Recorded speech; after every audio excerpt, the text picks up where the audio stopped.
Okay, so this morning I thought I'd talk about a few different things. So let's start off with this idea of short run versus long run. In economics and in life in general, the effects of something can vary over time.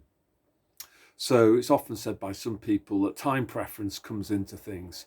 So, you might have somebody who has a very high time preference, and what they'll tend to do is overestimate benefits that accrue in the short run, and at the same time underestimate long run adverse costs or consequences.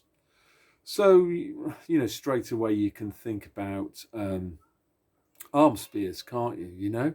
The short run benefits of getting an arm spear would be being able to go on a holiday or going to a pub or maybe just fitting in. For some people, that's very, very important, not standing out and just conforming. And when people ask whether you've had the arm spear, you can kind of proudly say, yeah, I've had my triple rooster booster, and you fit in. Obviously, we live in a world of imperfect information, so really no one knows what the long-term consequences of the Britney Spears is going to be.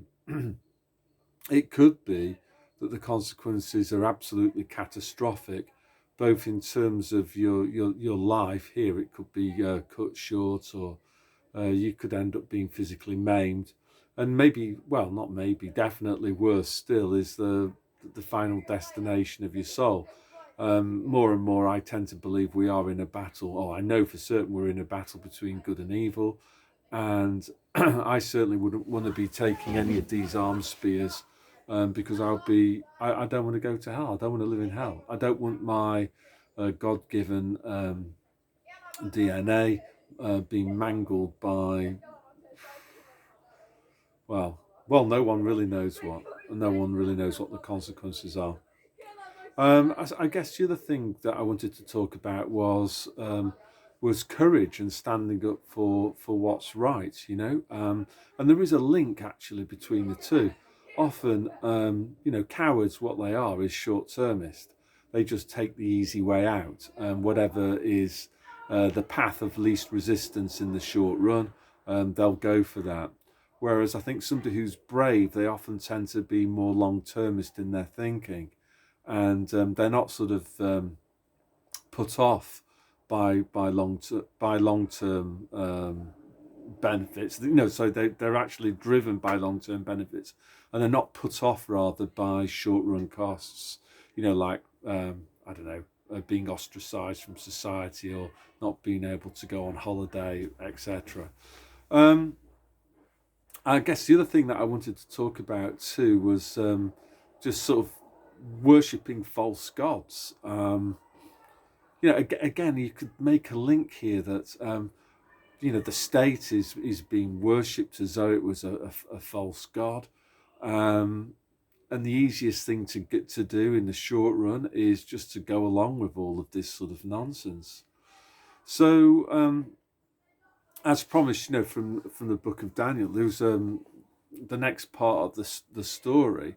Again, it sort of features this crazy Babylonian king, Nebuchadnezzar, and basically he builds this massive image. I was just reading it, again in the Old Testament, and it sort of sounds a little bit, I don't know, interesting use of word image, exactly the same as what John used in Revelation, and people were expected to worship this image. Anyway, it was like this golden calf, this massive golden calf, and people were supposed to pray to it whenever Nebuchadnezzar said so, which was when he started playing music and stuff. And you were supposed to kind of bow down and worship this false god. For me, you could see that the false god that we have at the moment is the government, and maybe it could be rather than a massive golden calf, it could be a massive golden syringe, And whenever the government asks you to take the knee to the big farmers, then yeah, you're expected to do so. And if you don't, you're going to come across some big problems, especially short-run problems. And that's what's driving most people's behaviour at the moment, the avoidance of pain in the short run, regardless of the fact that their actions might be condemning them to a million times more pain and adverse consequences in the long run. So I guess, in this position, what I'm advocating is having courage in your convictions. And this is what this part of I suppose we're into chapter 3 of the book of Daniel. This comes out loud and clear.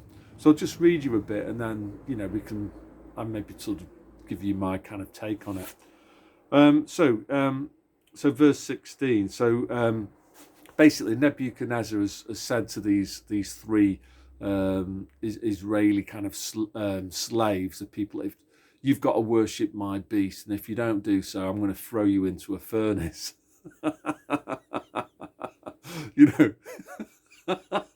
If take the arm spear or put you in a camp, I'll unperson you. Actually, they've not. Not even Justin Trudeau suggested throwing people into anti-Britney Spears people into a furnace. Well, not yet, anyway. Anyway, it says here that these three Israelis, they're given Babylonian names, right? So Shadrak, Meshak, and Abednego. They kind of answered Nebuchadnezzar, and they said to him, like, the exact words in here are, "We're not careful to answer thee in this matter." So it's like, yeah, I'm not intimidated by your threats. And I can see, the people that haven't had the Britney Spears so far, many of them, they're not bowing down to these threats at all. What does it say again? We are not careful to answer thee in this matter. Certainly you can see that on social media at the moment. It's like a lot of people, Sajid Javid, Macron, the amount of hostility that and Boris Johnson, of course, over here in Finland, Krista Kiuru and Marin, they just get absolutely slaughtered in no respect shown to them at all, because people know what the truth is, and they're not prepared to be they're not worried about short-run adverse consequences. Anyway, verse 17, it says, or they say again to Nebuchadnezzar, "If it be so, our God whom we serve is able to deliver us from the burning fiery furnace, and he will deliver us out of thine hand, O king." So two really interesting things there is faith and trust that if you do what's right and you're more long-termist in your thinking, then our Creator will look after you. And the people that are kind of bowing down and taking the arm spears, these are people that are short-termists that don't have faith. These are people that have maybe elevated themselves into positions of gods, or certainly the governments who they're blindly serving. They've elevated them into the position of a golden calf. Verse 18, it goes on, "But if not, be it known unto thee, O king, that we will not serve thy gods, nor worship the golden image which thou hast set up." So again, I can see this with this massive control group. As time goes on, these people are just not intimidated by the threat of being thrown into a furnace, or, what did Macron say? Piss them off or something. Piss off anti-Britney Spears people. So, yeah, not intimidated at all. Do your worst. Then was Nebuchadnezzar full of fury, and the form of his visage was changed against Shadrak, Meshach, and Abednego. Therefore he spake and commanded that they should heat the furnace seven times more than it would ordinarily have been heated. Paraphrasing it. So yeah, Nebuchadnezzar chucked him into the furnace, and guess what happened? Basically, their faith in God was well founded, and they weren't burnt at all by the furnace. Nebuchadnezzar saw God with the three Israelis inside the furnace, and he fetched them out, and yeah, I suppose what I'm trying to say here is, look, we have to have faith in God. We have to do what's right, and we should not be intimidated by pathetic, I don't know what you'd call them, pathetic individuals, pathetically possessed individuals like Macron, Boris Johnson, Savage Javid, Trudeau. These people, we should not be intimidated by them. And yeah, I think I'm pretty glad to report that there's millions and millions of people who are in the control group who are behaving in the same way as Shadrak, Meshak, and Abednego. We're not intimidated, because we believe that the thing we should do is what's right in the long run. And we know that this stinks. We know that there's some evil going on here, and we're not going to take our knee to it. We're not going to bow down to your golden syringe. Okay, and that's it. I think I'm going to go and have a walk on the frozen river. I might show you what that's like.